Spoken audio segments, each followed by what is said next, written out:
Yo, what's going on, everybody? It's your boy Dominic Peterson, aka Duck Zone 503, talking all things Oregon football here. And I got a quick message for you, man. I know you guys see me rocking the turnover chain all the time to the games. I've had it in my broadcast, and everybody always asks me, man. It's one of my famous piece of gear that I always take to the game. Everybody asks me, where do you get that? Where do you get that? Because the Dutch store, they got a lot of cool stuff, but they don't got stuff like my boys at Collegiate Art Design. CollegiateArtDesign.com, man. They got the turnover chains. They just hooked me up with this awesome metal decor, man. So if you want stuff like this to hang up on your wall, you want to take some turnover chains, they got a whole bunch more stuff too. They got metal decor, LED signs, refrigerator magnets, O-chains, Portland, Oregon signs. And if you're not even a fan of the Oregon Ducks and you're a visiting team, visiting my channel for the first time, seeing this ad, man, thinking that's pretty cool, well, don't worry. They got you covered. They got customizable chains for your favorite team. So go ahead and hit that up. Use discount code DuckZone503 for 10% off. Again, DuckZone503 for 10% off your order. Metal art, decor, O signs, LED signs, whatever you guys like, man. Go ahead to CollegiateArtDesign.com. Yo, what's going on, everybody? It's your boy Dominic Peterson, aka Duck Zone 503, talking all things Oregon football, man. If you ain't liked the video, if you ain't subscribed, if you ain't shared the video yet, you're too slow, man. You gotta do those 3 things for me, man. Join the Duck Zone family, fastest growing Oregon channel on YouTube, without a doubt, man. We're growing real fast. Also, if you haven't followed my Instagram or Twitters, that's where I get the updates out real quick, covering all things Oregon football, recruiting, breaking news, all that. Stay on top. Go follow Duck Zone 503. All right, guys, let's get into it. Oregon dominates BYU from start to finish. Wasn't even close, 41-20. Big statement win for Oregon, as they definitely proved themselves for this season as a top 25 team, man. They might even be a top 15 team the way they really made BYU look. It was not even close. This also is a big momentum win going into conference play, where a lot of the teams in the conference do look really competitive and good. Again, Bo Nix was awesome for the 2nd straight game. O-line for the 3rd straight game. They have not looked bad all season against great up-front competition. I mean, this O-line was awesome once again, not allowing a sack. Bo Nix had a lot of time back there to make the pass. Just really out-physicaled BYU up front. I think you really seen the talent difference. And I didn't, you don't want to say that too much, but Oregon you really seen that. You really seen the talent difference coming into play. It was really cool to see the QB go under center for 4 straight plays. Haven't seen that in Oregon. I mean, I've been an Oregon fan since about 2008, 2009, and since my lifetime, haven't seen that. So that was awesome to see. Go Classic. My dad kept telling me, he's next to me during the game, like, man, they're huddling, man. Like, when does Oregon huddle? It was crazy to see. They were coming out in 6-0 lineman sets with big old Josh Connerly out there. I mean, it was awesome, man. I mean, Oregon just told BYU, man, we're going to punch you in the mouth. You might know that we're running the football, but we're still going to be successful at it. Man, they did, man. Now let's talk about the defense as well, man. The defense definitely stepped up and made big plays to get off the field, man. Completely shut the run game down for BYU. That's the story of the game right there. 61 rushing yards for BYU. Biggest storyline easily of the game right there. If you had to look at the stat line, look at one stat, why BYU lost, that's it right there. I mean, and in all honesty, Oregon really did shock me with how dominant they looked against a quality opponent. I mean, BYU is a team that's going to win 9, 10, 11 games this year. I mean, they could easily be a top 10 team by the end of the year. And they really just toyed around with BYU. I mean, they took it to them. I think the drive before halftime was really key to keep that momentum and get this thing really rolling. It was 24-7 at the half. It wasn't even close. BYU missed a field goal, and they were down 17-7. They would have made that field goal, would have been 17-10 before the half. Instead, you miss it, give the ball back to Oregon. Oregon goes down the field, puts it in the end zone for a 24-7 score. And let's talk about coaching during that drive right before halftime. I mean, we went from Mario, who was really questionable, as we should say, on the, using his timeouts early, clock management not being so good. And man, the drive that when Oregon got that ball, they were focused. That was one of the best Oregon drives I've seen this season. That score right before half was huge. Got the ball back the second half, put it in the end zone again, 31-7. It was goodbye time for BYU at that point. I mean, they really, really looked good. I love what I'm seeing from the freshman Jordan James, man. Freshman coming in on big fourth downs, getting that first down. Good stuff I'm seeing from Jordan James. Good to see Connolly, guys like freshmen like Connolly and James getting in on the offense, man. It's really awesome. Looked very physical running the ball in those short yardage plays, man. Jordan James, I mean, he kind of reminded me of, not the same stature at all. I hate to compare guys, but Habibi Likio, man. He always came in on those third downs, fourth downs, a short yardage back. Jordan James is kind of looking like he could be a short yardage, very physical downhill runner. I love it, man. And, man, Bucky Irving really shined as well. I mean, we're talking about a plethora of backs that Oregon has this year that look really good, and Oregon can use all of them. He had 99 rushing yards. We didn't see Byron Cardwell and Justin Flo this game. They had some minor injuries, but they'll be back next game.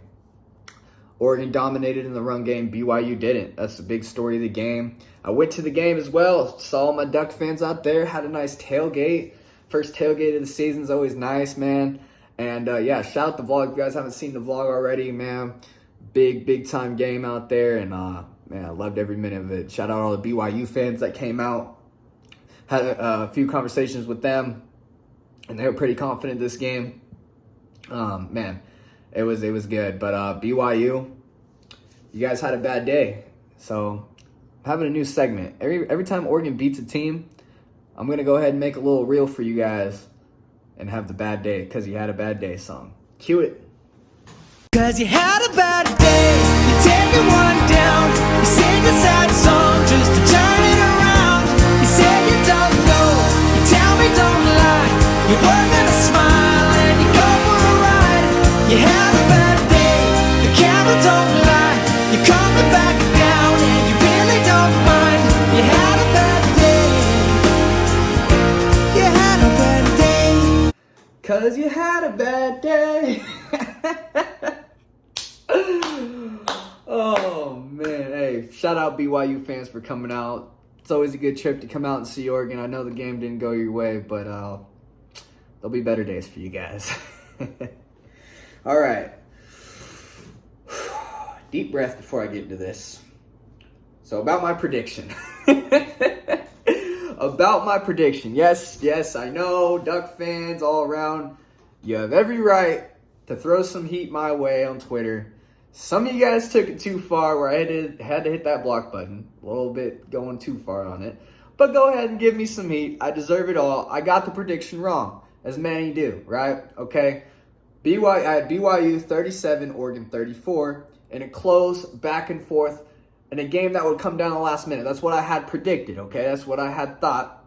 Like many would thought this would be a close game, and I just thought that the experience on the sideline and the experience on the field, still early in Lanning's coaching career, right? We're still trying to figure out the coaches, would get BYU over the top. I just thought in the first two games, I mean, Oregon went against Georgia, one of the best teams, and then Eastern Washington, one of the big, huge differential in talent, and really, really hard to take away from both of those games because you got a game where Oregon just looked awful, and then you got a game where Oregon looked almost perfect.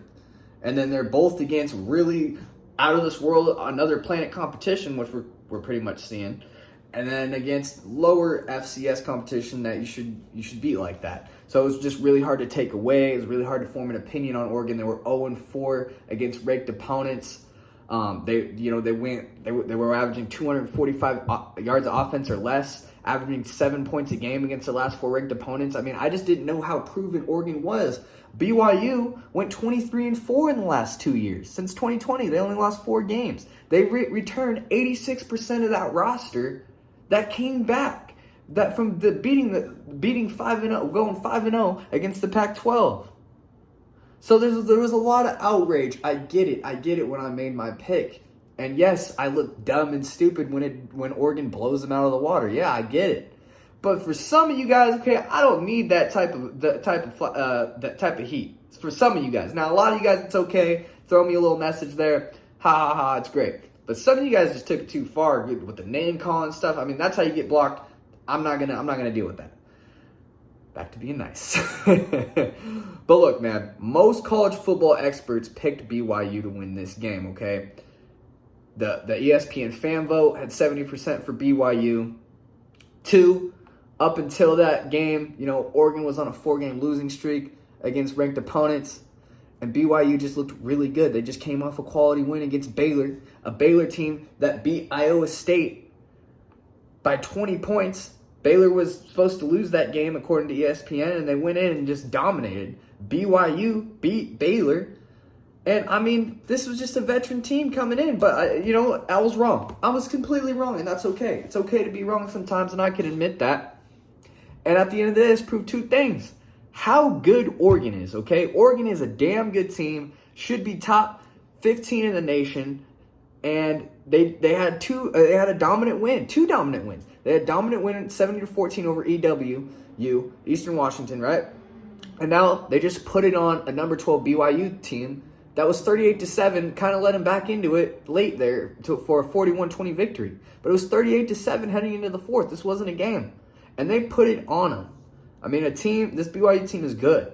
And that just proves number 2, how really good Georgia is. I mean, Georgia is just on another planet right now, outscoring opponents 130-10 in 3 games. 49-3 versus a number 11 Oregon team at that time.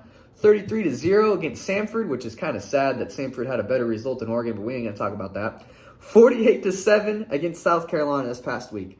I mean, this is just pure domination from a team. And I get it. Samford, South Carolina, not the greatest opponents, but when you put it on Oregon 49-3, I mean, Georgia's just on another planet. A lot of football to be played, but Georgia's obviously the number 1 team in the country with Alabama struggling. Georgia, number 1. They were number 1 last week. Oregon jumps 10 spots in the new AP poll to number 25 to number 15. Let's go, baby. Kind of getting right back to where we were. I mean, we started out at number 11 in the season. If I would have told you Oregon's going to get blown out 49-3 in Georgia in less than 2 weeks to be right back to where they were, would you believe me? Well, they are, man. They're right back there. They're 4 spots away from that number 11 spot where they started. Big game against Washington State. We'll get into that soon. Now, I always like to throw my 3 keys to the game up before the game. Here's my 3 keys to the game that I had for BYU. So, number 1 was start fast. Lead at the half, man. I needed that start. I think for almost every game Oregon plays in, for Bo Nix, especially to keep him calm, cool, collected in the pocket, not feel like he has to make a pass down throw or force a pass. You have to get you have to start fast and get that lead. Because when Bo Nix is playing with the lead, when this Oregon team is playing with the lead, man, they look really good, real calm, real cool, real collected. The moment they start getting in a hole, maybe a turnover happens and things start shifting, I don't know where their mindset can start going. I want to see Oregon, where it's not like Georgia where they're just down 21-0 that fast in the blink of an eye, but maybe a game where they're down 10-0, and I want to see what their mindset's like if they can battle back, and I think this Washington State game could be something we could see like that. And then number 2, limit turnovers. Have 1 turnover or less, okay? Oregon had 1 turnover, but that came in garbage time from a tip pass with Ty Thompson where the wide receiver should have caught it just off his hands, and BYU ended up intercepting the ball. But for the most part, man, took care of the ball really, really well. Bo Nix, man, really, really great decision-making today. Probably one of the best decision-making games I've seen Bo Nix play, to be honest. Nix threw for, I had a key for 250-plus yards and 3 touchdowns. I thought BYU's front would really, and I didn't see much from an Oregon running game. Oregon proved they can run the ball today and get physical, okay? I thought this offense was trying to be more spread out, more pro-style, more trying to get the ball to the receivers or running backs out of the backfield, trying to throw the ball to them. Today, Oregon came out with 6 linemen looking like Stanford, huddling up, bringing it to these 2, 3, 4-yard runs with Jordan James, getting the first downs, man. It was a really, really good game. I expected Oregon to try to use their speed on the edge and their receivers, their athletic receivers. But, man, they just came and ran the ball today. 212 rushing yards for Oregon on 4.8 yards per carry for Oregon. Anytime you can run the ball for 5 yards a carry, it's a really good day, and you have a nice chance of winning the ball game.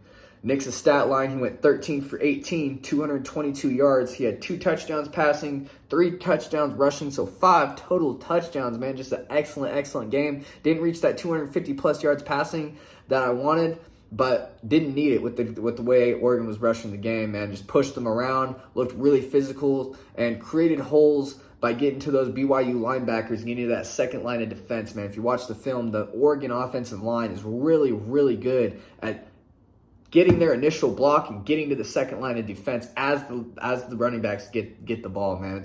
It's awesome. It's creating big holes for the running back to get through and put his head down and get those 4 or 5 yards to carry. All right, man, so those were my keys of the game. Oregon really started out fast. They took care of the ball, and Nick's had a day, man. Hit on all 3 of my keys of the game, and what it turned out to, a big Oregon victory. So I have my keys of the game for the next game against Washington State. Always keep a lookout on that. All right, let's break down the offense and the defense of what we've seen against BYU. I always like to take little notes while I'm watching the game of what I see on the offense, what I see on the defense, and let's just start out with the offense here. I mean, the offensive side of the ball for Oregon has just been really good the whole season. I mean, yeah, they scored 3 points in week 1, but I mean, they really moved it on Georgia. I mean, Georgia just got turnovers. They got the lead, big lead early, and it was ugly early on where Oregon couldn't really do anything. But the way they moved the ball up the field, they were getting first downs, 21 first downs on Georgia. That's really good against an elite Georgia NFL D. I mean, half those guys are going to the league. So that's really good. This has easily been the most impressive part of the team for me. You know, they looked good in every game. Terrence Ferguson was my predicted player of the game on scoopduck.com. I go ahead and give my predictions for players of the game on the offensive defensive side of the ball. For offense, it was Terrence Ferguson. He had 2 receptions for 24 yards, 2 touchdowns, caught all of Bo Nix's touchdowns. So he had 2 touchdowns passing, went all to Ferguson. Ferguson is now tied 9th nationally with 4 touchdowns. He's 2nd nationally with 72 receiving yards inside the end zone out of his 96 yards overall. And shout out James Capilla on Twitter for that stats and info right there. Bo Nix, man, looked almost perfect for his 2nd straight game. 5 total touchdowns against BYU. He had 5 touchdowns thrown against Eastern Washington. Looking really good since that first game, that first ugly performance. And, man, this is kind of what I expect from Bo. I mean, Bo in the SEC, you're playing guys that are going to go to the league. When you get a step down in competition, this is why I predicted Bo to have career numbers and him to really excel at Oregon. I know the first game looked bad, but Duck fans give him time. That's why his season ain't over in week 1. Give him time. Man, this guy's killing it. 10 touchdowns in 2 games. Let's go. So Bo Nix has also been really good on 3rd down. I mean, a key situation when it comes to 3rd down. Now listen to this. 34 games at Auburn, 159 completions out of 295 throws for 1,800 yards, just about 7 touchdowns, 9 interceptions, 69 carries, 122 yards, 1 touchdown. That comes out to 108.85 passer efficiency while he was at Auburn. Now listen to this, just 3 games at Oregon. 14 of 18 passing, 172 yards, 3 touchdowns, 7 carries, 35 yards, and a touchdown. 213.05 passer efficiency, 7th best in all of college football. Bo Nix has been excellent. Yeah, he had that first bad game. We'll give him that. But a lot of quarterbacks might look that bad going against Georgia this year. I'm just saying. I really do just think Georgia's just that good of a team this year. One of the best teams we'll probably see again in college football, to be honest. Another shout out to James Capilla for that stats and info right there. So, make no mistake though. This game was all about the dominant run game and the physical O-line, okay? I know Bo Nix looked good, Terrence Ferguson, my predicted player of the game. That's all great. But, man, BYU really looked outmatched physically up front, and it wasn't even close. Oregon had more depth, speed, physicality to outmatch BYU on the field. Overall, the Oregon offense has really impressed me in the 3 games they played so far. You know, they struggled against Georgia, but Georgia looks unbeatable. They come back and bounce back with a 70-pointer on Eastern Washington, and then come back and make a statement win against a top 15 team in BYU. Bucky Irving had 7 yards per carry against a BYU defense that allowed only 2.9 yards per carry against Baylor. So, I mean, Oregon offensive line, one of the best in college football, and it's being proven on the offensive side of the ball day in and day out, every game. All right, let's not forget about this defense. Held the BYU offense to 20 points, 366 yards of offense, while the Oregon offense put up 41 points, 439 yards of offense. So just a great day holding BYU.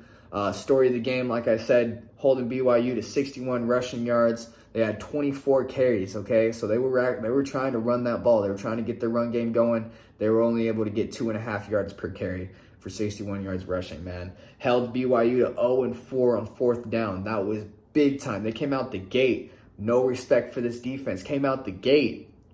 First drive with a 4th down. They were 4th down and 7. They could have tried for the field goal, maybe a punt, get Oregon deep within their field, but nah, man, they went ahead and did it, and Oregon stopped them. BYU 8 of 15 on 3rd down. Now that's good. Oregon was one of the worst teams in the country last year, getting teams off the field on 3rd down. So that's a stat that I'm always looking into every game. They did good, not great. Okay, 8 of 15. Would like to see about 4 of 15, 3 of 15 if you really want to shut that down. 8 of 15 is almost 50%. That's good, not great. Okay.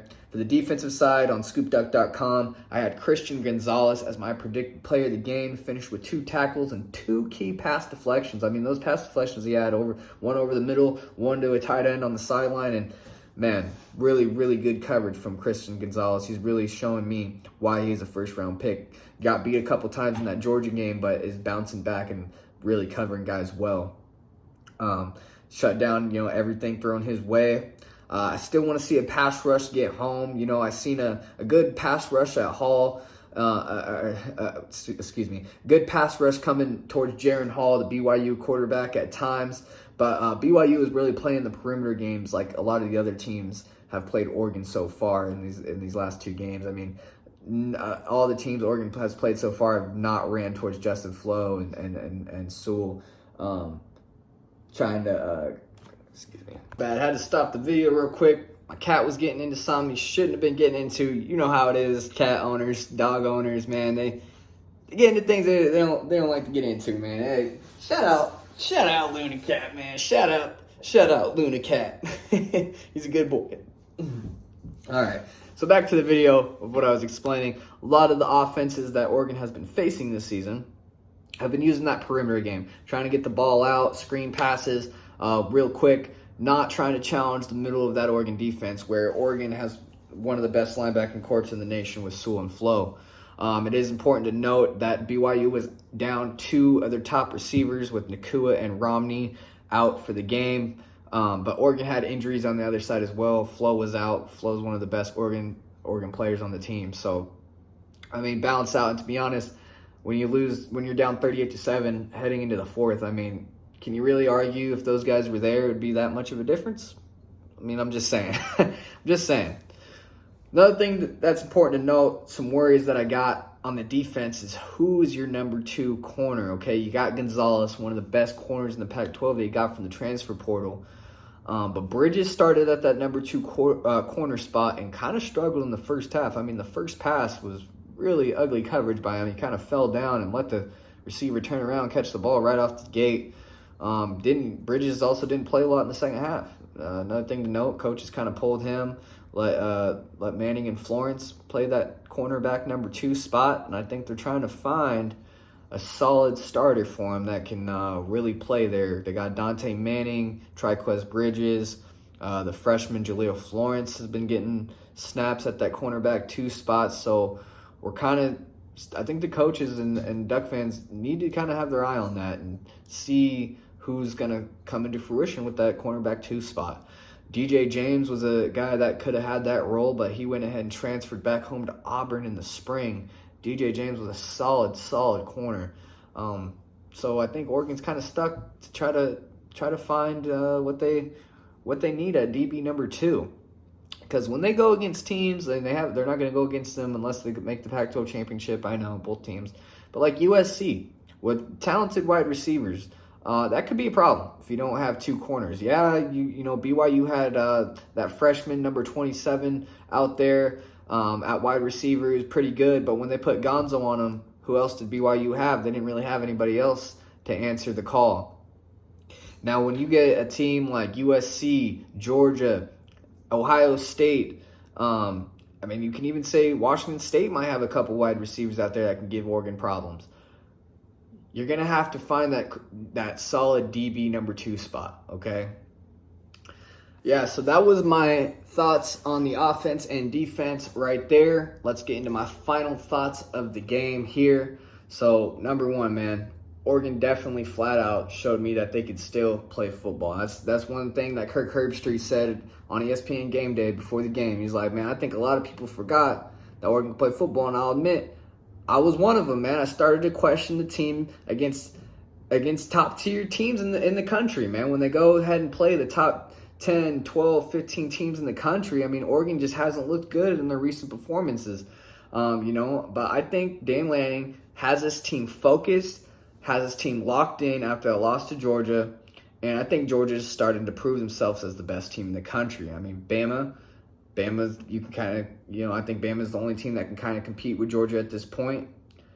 But they had a close game with Texas, 20-19, and Texas didn't look that impressive against UTSA, to be honest. And Alabama looked vulnerable. Ohio State, okay, they're questionable. They barely beat a bad Notre Dame team 21-0 at home, and their offense is supposed to be all this and that in the third, right? Clemson, they still look average to me. Barely getting by, barely winning games. Sure, they beat Georgia Tech 42-10, but that game was fairly close for most of the 3 quarters until they pulled away. Georgia has outscored their opponents 130-10. I mean, that doesn't tell you who the number 1 team in the country is. Georgia has shown no cracks at this point. Overall, I think the Ducks just ran into a buzzsaw when it came to Georgia. I mean, it was the first game ever in the Lanning era. You're playing the defending national champs in their home field, basically right there in Atlanta, right, an hour away from Athens. I mean, I just think Georgia's going to make a lot of teams look the way Oregon did. I mean, look at their last 2 opponents, not even competitive. I think a lot of teams, besides Alabama, Georgia's going to do that too. They're going to beat them 40-7, 49-3, whatever it may be, right? Georgia's number 1 team, out of this world, okay? Oregon is still a damn good team, just not at that level, okay? I'm just trying to figure out, who we are. And yeah, my prediction was wrong, but now I know who we are, and I know what we're good at, what we're bad at, and what we can keep going on, okay? Things are starting to come out into fruition a little bit. Not all the way answered, because we still got a lot of conference play to get into. But so far, man, the coaching for Oregon has looked very good, passing with flying colors for me. This was a big question mark coming into the year with a new coaching staff. But, man, the offense is looking very creative. And, man, coming out with a whole bunch of different sets, looking like they can play physical, looking like they can spread it out on you. I'm loving what I'm seeing, man. The Dillingham offense is showing physicality mixed with the pro-style offense that can just chuck it around, man. Very impressed with Dillingham as a first-time play caller.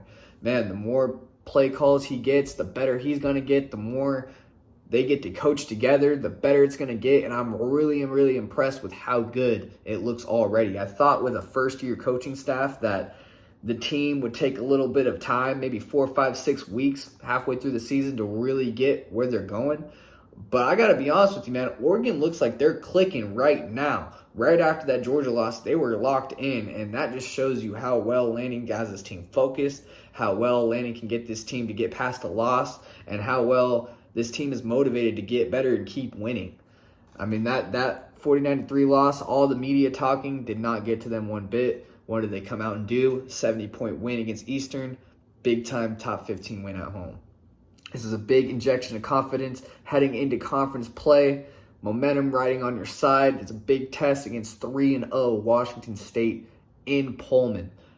Oregon fans know Pullman is a tough place to play for the Ducks. Whenever the Ducks go to Pullman, it's like man, my bad, guys. I'm having so many technical difficulties today, man. But hey, getting back to the video here. Getting back to the game up ahead next week. Pullman, Washington State, they're 3-0.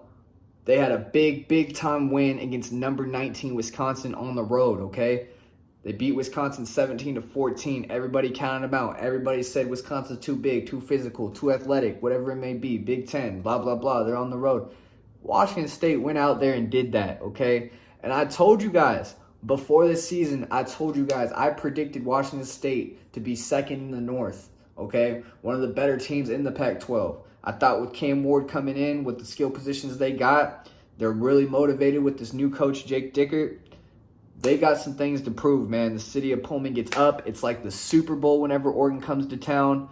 It's going to be a big-time game. I think having it not be a night game really helps Oregon. When it turns night games in Pullman, things can get strange out there. So I'm really glad it's a 1 p.m. kickoff, but it's going to be a big one. I'm going to have my preview and prediction coming out Thursday for Washington State versus Oregon. As you guys know, on scoopduck.com, I always give my predictions early, so go ahead and subscribe to scoopduck.com if you guys want to go ahead and know what my prediction is early before my official preview and prediction comes out on Thursday for the Washington State-Oregon game. Big win for Oregon, 41-20 against BYU, man. I'm going to have a preview and prediction for Washington State versus Oregon next week. Be on the lookout for that. If you guys like videos like this, go ahead and like and subscribe. There's not nearly the amount of technical difficulties as I had today. I'm sorry for that. Just bear with me as I get through them. But as always, guys, go Ducks. For anybody that's seen me at the game, it's always love. And, man, go Ducks.